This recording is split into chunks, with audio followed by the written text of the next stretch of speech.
가족 비리 의혹과 감찰 무마 혐의 등으로 기소된 조국 전 법무부 장관이 피고인 신분으로 서울중앙지법원에 출석을 했습니다.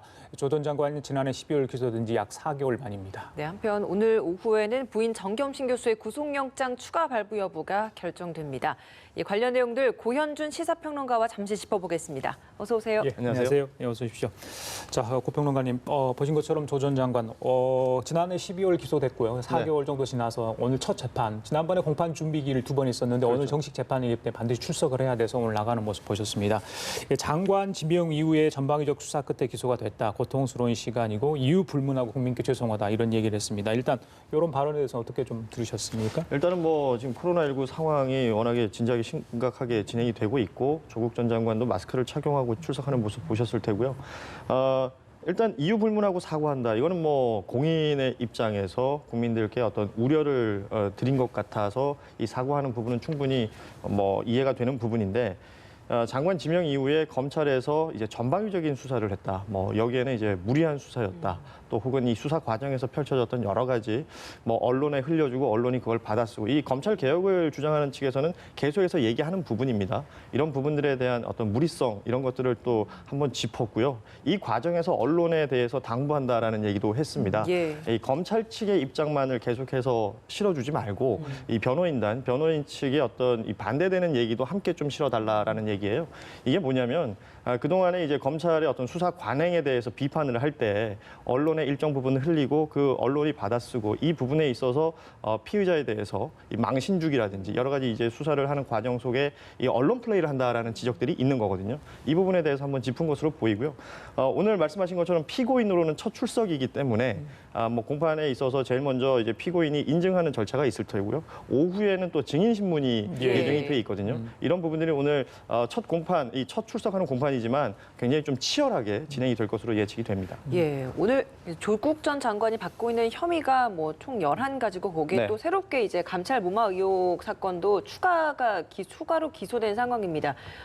오늘 재판에서는 좀 어떤 내용들을 다루게 되는 겁니까?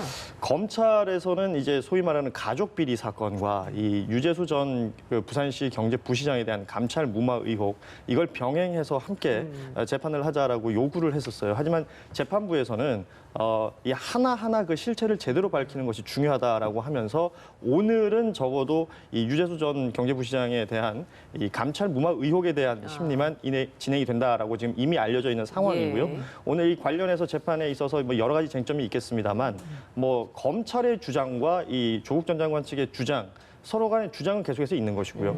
이 주장에 대해서 재판부가 사실관계에 입각해서 또 증거와 증인들의 어떤 진술에 입각해서 이 판단을 하게 되는 그 과정이 있을 텐데 이 과정에 있어서 그동안의 검찰 수사 내용들은 언론을 통해서 많이 알려져 있는 부분이고 여기에 대해서 조국 전 장관 측에서는 이 사실관계에 맞지 않다. 이 법리적인 문제가 있는 부분이 있다라면서 오늘 공판의 어떤 치열함을 미리 예고한 바가 있거든요. 예. 이 부분이 오늘 쟁점이 될 것으로 보입니다.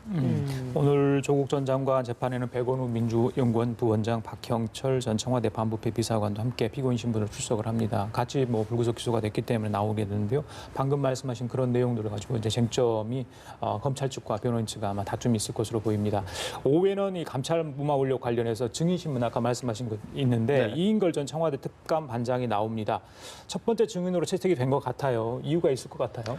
특별감찰반의 반장이었습니다. 그 유재수 전 부산시 경제부시장에 대해서 직접 수사를 했던 사람이죠. 그렇기 때문에 이 과정에서 이 감찰이 진행되는 과정에서 이 검찰 측에서 주장하는 부분은 조국 전 장관이 압력을 행사해서 이 감찰을 중단시키고 무마했다라는 부분이잖아요. 그렇다면 이 사람이 직접 수사를 했던 사람이기 때문에 그런 사실이 있었는지를 확인할 수 있는 가장 주요한 위치에 있다라고 보는 겁니다. 이인걸 전 특감반장 같은 경우에는 뭐 그 이후에는 이제 변호사 개업에서 활동도 했고 검찰 수사 과정 속에서도 뭐 이 감찰 중단이 이 조국 전 장관의 지시가 있었다라는 취지의 뭐 말을 한 것으로 알려지고 있거든요. 예. 이 모든 것들이 지금 저도 알려지고 있다라고 표현할 수밖에 없는 게 사실관계 확인이라기보다는 검찰 수사 과정에 나왔던 내용들이 알려지고 있는 내용들은 이런 내용들이기 때문에 이렇게 되면 이제 조국 전 장관 측에서는 반박할 수 있는 내용들을 오늘 준비를 하겠죠.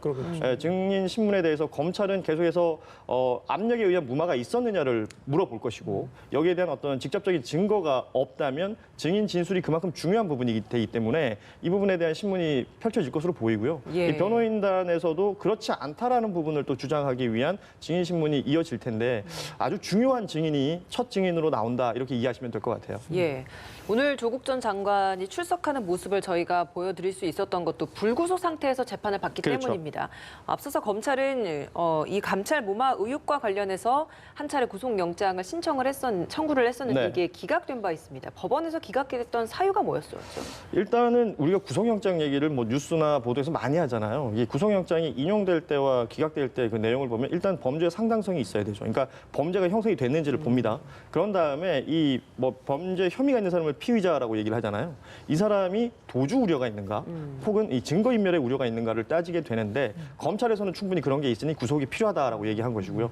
조국 전 장관 측에서는 그렇지 않다라는 걸 주장했고 법원에서 받아들이기로는 도주 우려도 없고 증거인멸의 우려도 없으므로 구속 수사까지는 필요 없다. 이게 불구속 수사와 불구속 재판이 원칙입니다. 그렇기 때문에 구속되지 않은 상태에서 지금 재판에 나오게 된 모습을 보시는 건데요.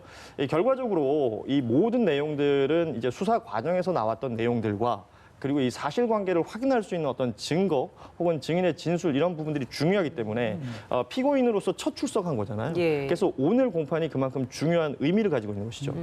알겠습니다. 자, 그리고 부인 배우자죠. 정경심 동양대 교수도 오늘 법원에서 중요한 판단을 내리게 될 것 같습니다.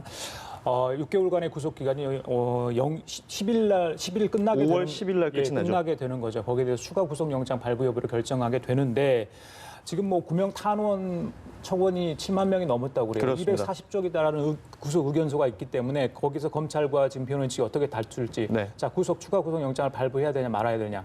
판단 기준이 있을 것 같은데 양측의 네. 주장이 팽팽하게 대립하고 있다고 제가 들었거든요. 여기에는 지금 별건 수사라는 단어에 대해서 좀 이해를 해야 됩니다. 별건 수사라는 것은 이제 원래 있던 범죄에 대해서 이제 수사기관에서 수사를 하는 과정에 무리가 있을 때, 그러니까 입증을 못할 때, 아예 다른 사건 하나를 들고 와서 이 피의자를 심리적으로 압박해서 자백을 받아내는 일종의 어떤 수사 기법인데요.